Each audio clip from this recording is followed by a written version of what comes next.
Hello guys, welcome to Hindi साहित्य और काव्य। मैं हूँ विक्रमादित्य राव। आप सभी का अपने यूट्यूब चैनल पर स्वागत करता हूँ।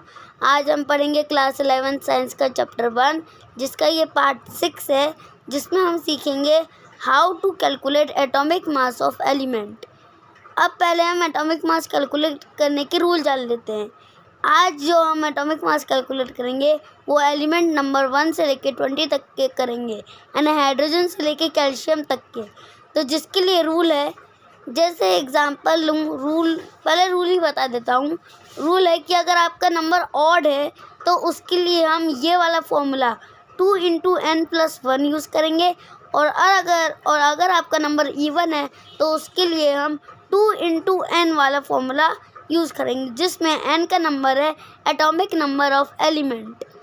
अब दूसरी इम्पॉर्टेंट बात, नीचे जो आपको बाकी के एलिमेंट्स के नाम दिख रहे हैं, यानी बेरिलियम, नाइट्रोजन, क्लोरीन, आर्गन, ये एक्सेप्शंस हैं।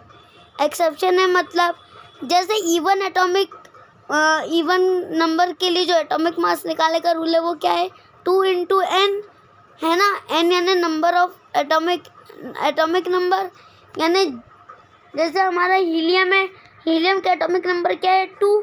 तो 2 क्या है, इवन नंबर है, जिसके लिए हम रूल कौन सा यूज़ करेंगे, 2 × n वाला, जो इवन के लिए यूज़ होगा। लेकिन बेरिलियम के केस में क्योंकि उसका एटॉमिक नंबर 4 है, यानी कि इवन है, फिर भी हम उसमें ऑड एटॉमिक मास कैलकुलेट करने का रूल अप्लाई करेंगे। ऐसे ही क्लोरीन, आर्गन और नाइट्रोजन के साथ होगा। जैसे नाइट्रोजन है, उसका एटॉमिक नंबर है 7, तो उसके लिए हम ऑड एटॉमिक मास कैलकुलेट करने का रूल अप्लाई नहीं करेंगे, इवन का करेंगे।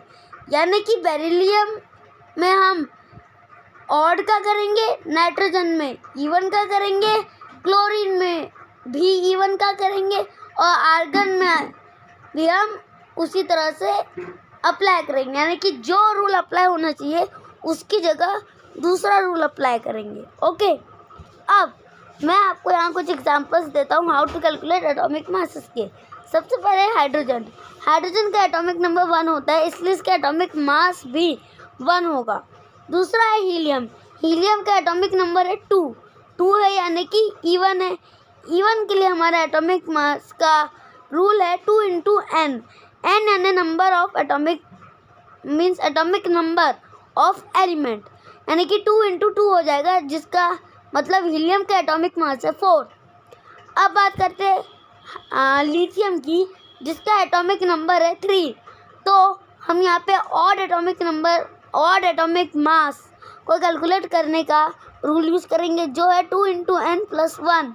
तो 2 × n यानी कि 3, 2 × 3 + 1 दैट इज़ 7। तो लिथियम का एटॉमिक मास हो जाएगा 7। अब बेरिलियम मैंने आपको बताया था कि एक एक्सेप्शन है। बेरिलियम का एटॉमिक नंबर है 4, यानी ये एक इवन नंबर है, तो हम इसमें इवन नंबर यानी इवन में जो रूल लगता है 2 × n, ये यूज़ नहीं करेंगे, बल्कि ऑड एटॉमिक मास कैलकुलेट करने का रूल यूज़ करेंगे, यानी कि 2 × n+1 दैट इज़ 9, यानी 2 × 4 8, 8 + 1 9, यानी बेरिलियम का जो एटॉमिक मास होगा वो 9 होगा।